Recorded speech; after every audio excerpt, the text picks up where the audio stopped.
I'm saying a commandment? Yeah, a commandment or a personal. I mean, it could be one of the commandments that you say in the album or a personal commandment or whatever. Give me two, actually, since you guys are four sides. Are we explaining what Well, they which one are you mean? gonna Huh? just Se mettre say? debout ici. C'est vrai?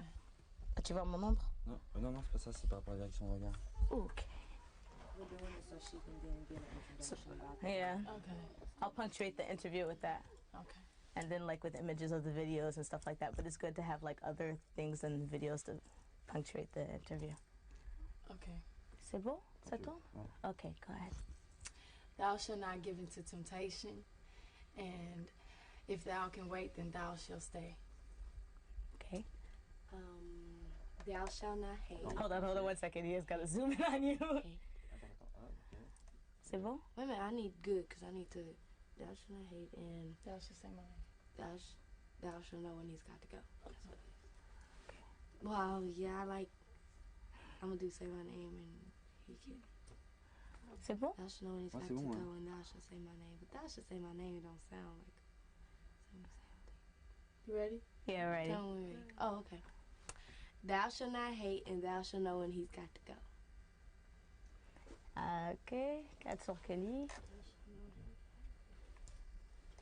Thou shalt know he can't love you. She can't love you. Oh. Sorry. Thou shalt know he can't love you, and thou. You said it again. It's thou shalt know she can't love you. I'm sorry. What's wrong with me? Thou shalt know she can't love you, and what's another one? Thou shalt not bug. Yeah. Thou shalt confess. Oh. Thou shalt not bug. Thou shalt confess. Okay. Last but not least. Ok. Thou shalt know she can't love you, and Thou shalt not think he got it like that. thou shalt not think he got it like that. No, it's thou shalt not think you got it like that. Yeah. There you go. Ok, maintenant c'est l'interview. Donc, wait for him to tell me that he's ready, and then we'll go by the regular 5 questions of any promotional interview. Ok. Okay, girls, ladies, I should say young ladies. Okay, where are you guys from, and how long have y'all been doing this? We are from Houston, Texas. Beyonce, Latoya, Kelly, and Latavia. And we've been doing this for about 10 years now. It's been a long time coming, but by the grace of God, we're finally here. Good. So how'd the second album come along? I mean, we're not going to talk about the first album besides, you know, No, had everybody dancing. I knew I was in clubs in New York. We were like, oh, that's our joint. You know, whatever. My girlfriend was like, that's my nigga. She's like, you my nigga for life. I'm like, yeah, okay, whatever. So how'd the second album come along? Because it's basically more mature. You guys are more in it. And I think that's very important for girls that are young. I know everybody thinks that there's pretty faces and singing, that you guys make it a point to say that, you know, Thank you. y'all in this thing. Our second album came along basically through growth and just us changing from young ladies to young women. We've been in the game for a minute now, and we've learned a lot more. We've experienced a lot more. We've all been in relationships at some time or another, so therefore we have ideas about, you know, things that go on in relationships, and also we just took those things that we've gone through along with family members and other friends of ours, and we took those problems or those mishaps in relationships and we wrote about them. It's personal, and we think that a lot of people can relate to things that happen in love and relationships and in life, because everybody experiences it, everybody goes through it. So we just sat down, and it was like having a personal conversation, like it's like a diary entry almost. Exactly. So how did the whole group has a really strong image. You guys got these all cute little costume thing going on. We're taking it back to like the 60s and stuff like that. So was that, you guys wanted that? I mean, and looking on other groups, I mean, how all the whole group's image come out? be? Growing up, Mhm. we always watched tapes of legends like the Supremes and like the Emotions and like En Vogue. We always loved En Vogue, and we wanted to be like En Vogue growing up. And we loved how they dressed the same. If you were in a room and all four of them were in totally different spots, you would know that they were together as a group, and that's what we wanted. But we wanted a more youthful look. We didn't want to be exactly like them. We wanted to be Destiny's Child, so that's what we did. And it wasn't anything that another person, a record company member or a management person came up with. This is our identity, our image is who we are. So us and our stylist, Tina knows, we come up with concepts for our clothes, and we got a lot of the concepts from the Supremes and Emotions. So we try to bring it to you, the glamour thing like the Supremes, but the diva thing like En Vogue, the young thing. So we put them all together, and it's Destiny's Child.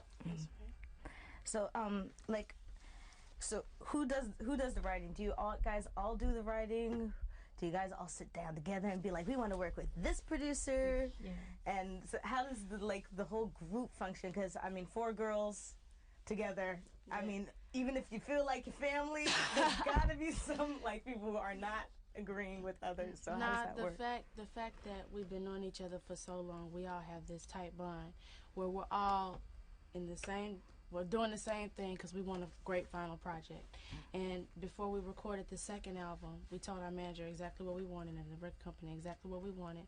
We told them that we wanted a new sound, a new producer, and that's where we got Shakespeare. We went in the studio with Shakespeare, and everything was just like magic, and we all worked together so great. Candy Burris, Shakespeare, and all of us, and we just sat up there and wrote together, and it was a lot of fun. Mhm. Definitely. And what's the choice of having Amazing Grace like towards the end of the album and stuff? Is it like, I mean, I know kind of what it is, but can y'all tell the camera? Having Amazing Grace at the end of the album. We put Amazing Grace on our album, and we dedicated it to our late manager, Andretta Tillman, who passed away a couple years ago. She always wanted us to do a gospel song. We were like, we sing R&B. We can't do all this gospel, blah, blah, blah. Even though we're all very spiritual, we were like, we can't do no gospel song.